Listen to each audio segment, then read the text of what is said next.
So hey গেছে, আগে ভিডিওটি দেখো, তারপরে এই ভিডিওটির ফানি ফানি কমেন্টগুলো পড়বো।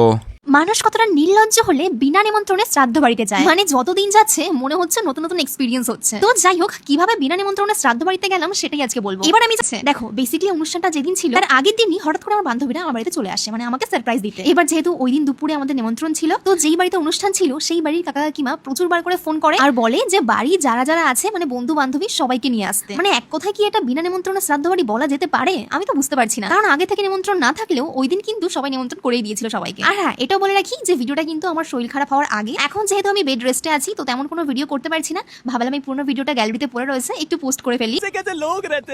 तो चलिए शुरू करते हैं। ভুল করে না, মিথ্যে কথা বলছো কেন শোনা? তুমি ভাইরাল হওয়ার জন্য শ্রাদ্ধ বাড়ির ব্লগ করেছিলে, এইবার নিমন্ত্রণ খেতে গেছো, এত হেগে তো হসপিটালেই শুয়েছিলা।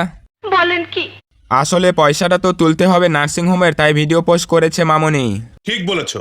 ওই শ্রাদ্ধ বাড়ির ব্লগ করেই তো আজ এই জায়গায় আছিস, আর ওটা সিদ্ধ নয়, ওটা শ্রাদ্ধ। এই একটা ভুলে তোমার লাইফে টার্নিং পয়েন্ট হয় দাঁড়ালো, যার জন্য এত কিছু।